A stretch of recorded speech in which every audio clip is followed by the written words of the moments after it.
Well, hey YouTube, Ben Potter here, and today I want to show you the pedal board that I've been using for about the last 2 months, playing electric guitar and leading worship at church. Now, kind of the brains of this pedal board is the Line6 HX Stomp, but I'm using some other pedals with it. I've got an MXR compressor and a Fulltone Fulldrive 2 MOSFET on the board, and I'm going to talk about those as well.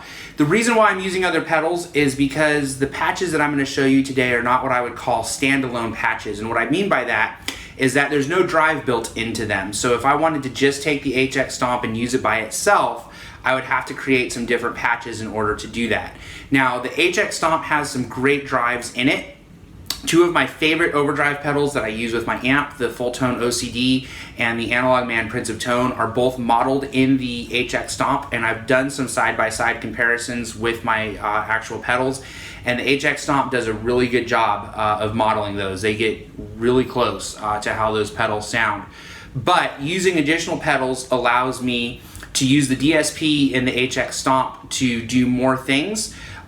So what that allows me to do is I basically have one preset that I use, and during a worship service I'm not switching presets. I've got everything that I need in one preset and these other two pedals that I have on my board, and I can pretty much do a whole set just with that. So if you're looking for something where you want to use the HX Stomp on its own, you might want to find some different patches, or take these patches that I'm going to use today and either take some of the effects that I'm using that you don't think you would use and put some drives in there, or use some drive from the amp model instead of using the amp model clean. So speaking of amp model, the amp model that I'm using, there's two patches that I'm going to show you today. They are identical with the exception of the gain setting. I have one that I've made for my Tele. This is a Fender Mexican standard Tele. It's not the Player series, it's the old standard series.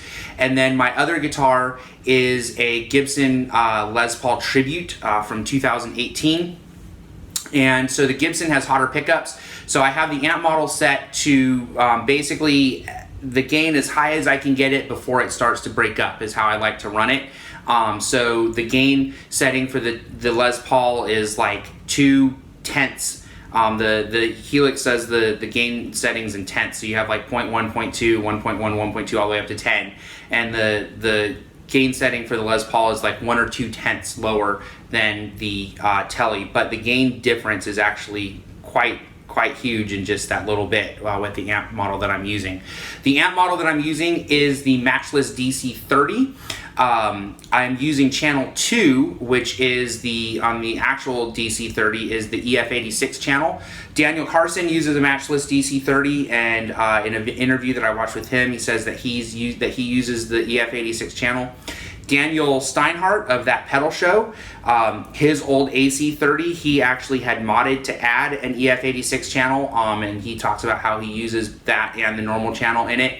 He also if you've watched recently, he started using a Matchless HC30, which is the head version of the DC30, and I think most of the time he's using the EF86 channel on that as well. So a lot of people seem to like it. It is a higher gain channel, so the gain settings I had to have really super low in order to keep it clean, but it does have a little bit more mid-range than channel 1 on the Matchless, and I think that sounds really cool. So I've been using that channel on the DC30 in the amp model.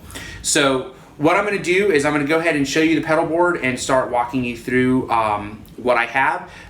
All the guitar audio that you're hearing today, I have a USB cable going out of the HX Stomp into my computer, and then I am recording the audio in GarageBand. I'm not going to do any EQ or anything like that to it. So you're just hearing the audio straight out of the Helix into GarageBand. So let me show you the pedal board, and I will walk you through what I've gone on it, and then I will show you the patch. Both of the patches that I'm using are available on Line6 Custom Tone, and I will put a link to my Custom Tone page in the description. So here we go. All right, so here is the pedal board. It is built on a Pedal Train Mini, which is no longer being made by Pedal Train, but I did some research, and the closest thing in size that I could find is the Pedal Train Metro 20. I believe this is 20 inches long, like the Metro 20. This is 7 inches deep, and the Metro 20 is 8 inches deep. So the Metro 20 is actually an inch deeper than this. So if you wanted to maybe put, you know, some mini pedals or something on the back of it, you would have some room for that.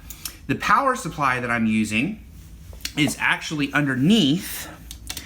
I have the Power LT XL from Rockboards, and that is a rechargeable power supply, and it is powering both the Helix and all the other pedals. It's actually powerful enough to do that. The power supply that comes with the HX Stomp is 3 amps. But I watched a YouTube video and it showed that the HX Stomp actually draws less than 1 amp of power. So the power supply that I'm using gives out, it has 2 inputs. Each input gives up to 1 amp. So I have 1 amp going to, or I have 1 output going to the HX Stomp, and then the other one to a daisy chain that's powering the Fulldrive and the MXR Custom Comp that you see there on the board. Now, the one thing that I will say is, because it's a rechargeable power supply, the more power that you're drawing from it, the less the battery lasts.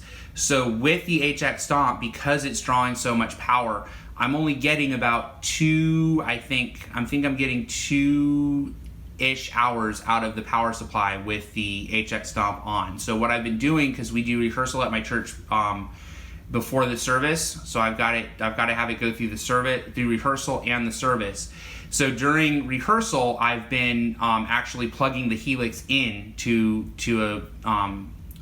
just a regular power input with the power cord that came with it, and just powering the other 2 pedals off of the Rockboard power supply. And then between rehearsal and the start of service, I'll unplug the power supply and plug it into the Rockboard pedal power there and power it off of that for the service.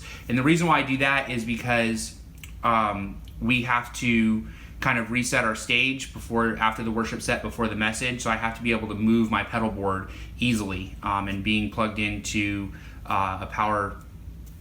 We've got some power inputs on the floor, but being plugged into one of those kind of limits my ability to be able to move around a little bit. So that's why I power it off the rechargeable power supply during our service.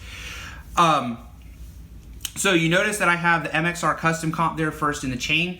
I'm not a huge compression guy, but with clean tones, it really helps. And this is the best compressor that I've had. I got it $60 used at Guitar Center, and it works. If I was doing this again and wanted to put a little bit more money into it, I would get something that allows you to mix your dry signal in with the compressed signal, like the Exotic SP compressor, and there's a lot of other compressors that do that. This one does not, but for the little that I use it, it does a great job. Next in the chain is the Fulltone Fulldrive 2. I've got a ton of overdrive pedals. The reason why I got this one is because it has the 2 sides. So you have the main overdrive circuit here, and then you have a boost that you can kick in with it. Now, you cannot use the boost by itself. You can only use it in conjunction with the regular overdrive circuit. The boost circuit in the pedal sounds to me like it is before the overdrive circuit, which means that I can, when I engage it, I get more drive and I get more sustain, but I don't get a lot more volume. And for me, that works really well, because what that allows me to do is set up the main overdrive side as a light overdrive, and then use the boost side whenever I need more gain or sustain for a lead line. So if I'm hitting some big chords, or if I'm doing a lead line or something, I can engage the boost side. Then we go into the HX Stomp. So the HX Stomp allows you to do 6 things, have 6 blocks at once. So 3 of my blocks are delay blocks, 2 of my blocks are reverb blocks, and then 1 of my blocks is an amp and cab block. So the first switch here turns on and off an 8th note a digital delay that's set to an 8th note with the tap tempo. The second foot switch here is a digital delay that is set to a dotted 8th note with the tap tempo. And over here you'll notice these two pedals on the side. They're both plugged into the HX Stomp via a TRS-Y cable. So there's a two mono plugs that plug into each of these two pedals, and then that goes down to a stereo plug that plugs into the pedal input jack on the Helix. So this bottom switch here is a tap tempo, and then the top one here is a mini fix expression pedal. Both of these are made by Dan Burgess at T1M, or This One's Mine. There is a full video on my channel on the mini fix expression pedal where I showed a bunch of different ways that you can use that with the Pod HD500X. All of the things in that video also apply here to the Helix. So I've got tap tempo, and then I've got the mini fix expression pedal. And then this last foot switch here is really cool because what I'm doing with that is one of my reverbs is just a light spring reverb, and I have it set the way that I would set spring reverb on any normal amp that I would use that had a reverb tank in it. The other reverb is a more ambient reverb. And then I also have a quarter note analog delay with modulation. So what this foot switch does is it turns off the spring reverb, and it turns on the more ambient reverb, and it also turns on the analog delay with modulation, and that's set to a quarter note with the tap tempo. So that creates a big ambient sound. The sound that you heard at the beginning of the video was that with the dotted 8th reverb and the compressor. So with the telly on the middle position, so the two pickups together with that sound, here is what you get.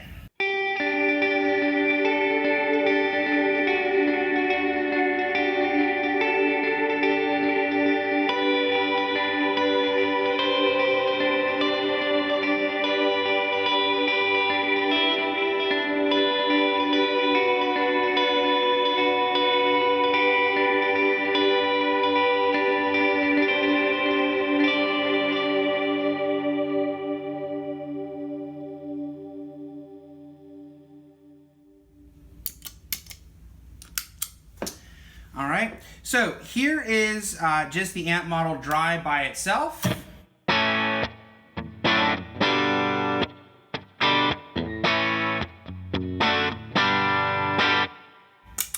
Here is with the full drive.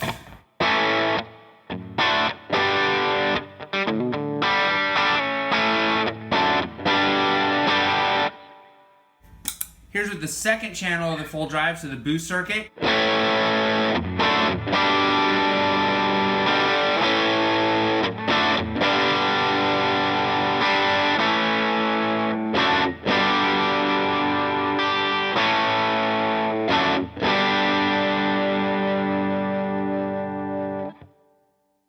So you can hear that boost circuit really adds more drive and sustain to that. So here again is, I'll play some chords and then I'll engage the boost and do a little bit of lead.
All right, now another thing that I do have going on here is the mini fixed expression pedal, and what that's doing is it is doing the mix level on the delays. So With it off, the delays are more, they kind of sit back in the mix a little bit more, and with it on, the repeats are louder, more in line with the initial attack of the guitar, so kind of more that edge, Streets Have No Name, U2 type thing. So, and it does that with both the eighth note delay and the dotted eighth delay. It's doing that with both. So here's with the dotted eighth thing.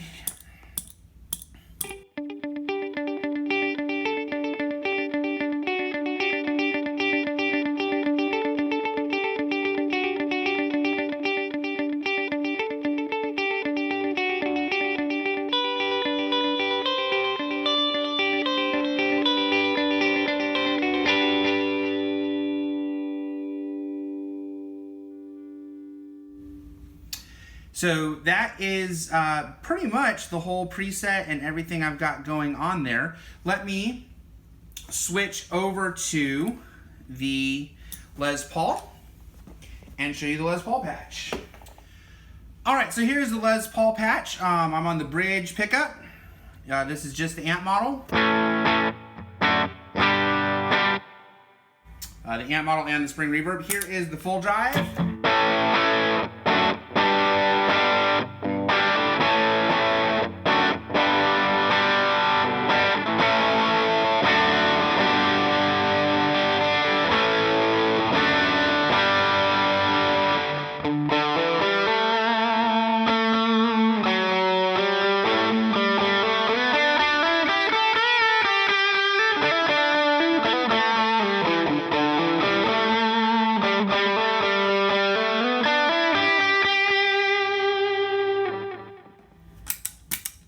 So we got the same thing with the delays.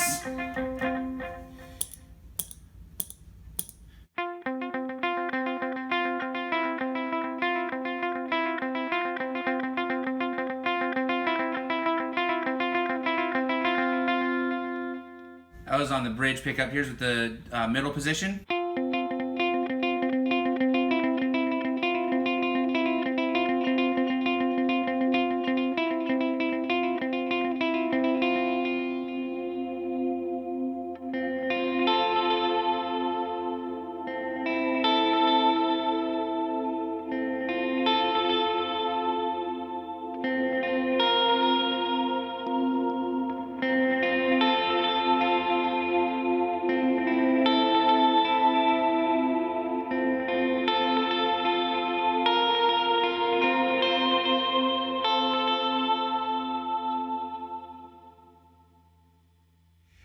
I like to use the compressor on more of those ambient sounds with the clean because I feel like it helps the initial attack to kind of jump out a little bit more. With it off, I feel like those attacks can kind of get lost.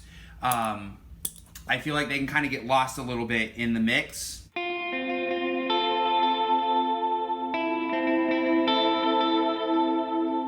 But with it on, I feel like it kind of amplifies those attacks a little bit.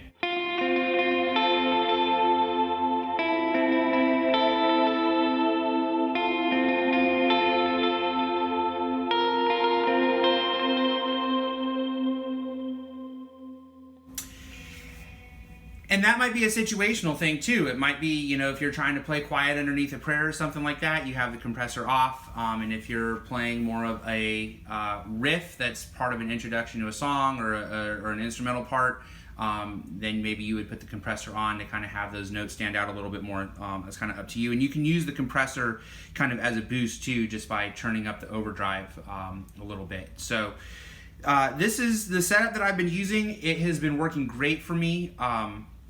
I'm really liking the tones that I'm getting, and it's really super flexible. And like I said, one of the things that I love about it is I can get all the sounds that I need out of one preset.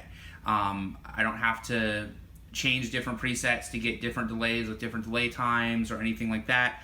I've got an eighth note and a dotted eighth note delay with 2 mix levels. I've got an ambient sound. I've got 2 different levels of overdrive and a compressor, all on one preset with some additional pedals. If you do not have any overdrive pedals and you might be interested in adding some overdrive pedals to your rig, I will say that the Fulltone, that the Fulldrive 2 that I have here, I got that used at Guitar Center for under $100. And Fulltone is kind of considered one of the boutique, kind of one of the first boutique effect pedal builders. So being able to get a pedal from a company like that for under $100 that can give you 2 overdrive sounds is really, I think, is really great. There's some switches on it that give you some different clipping options, and there's just all kinds of stuff crammed into this pedal. If you need something cheaper than that, the Boss Super Overdrive, the SD1, was my main overdrive pedal for years. And that pedal you can get for $50 new, or you can probably get it used for 30 or 35 bucks. So that would be something else to look into if you're looking for something less than that. I really like being able to have either 2 different overdrives or something like the Fulldrive where you've got the 2 different settings, so that you can have a light overdrive and a heavier overdrive, either by stacking the 2 together, or just have one light overdrive pedal and one heavier overdrive pedal. But if you're just starting out, the SD1 would be a great place to start. So if you have any questions, please feel free to put them in the comments. And if you like these patches that you saw here, they are available on the Custom Tone website. Again, the link to my Custom Tone page is in the description below. And thank you guys for watching. Have a great day. Bye.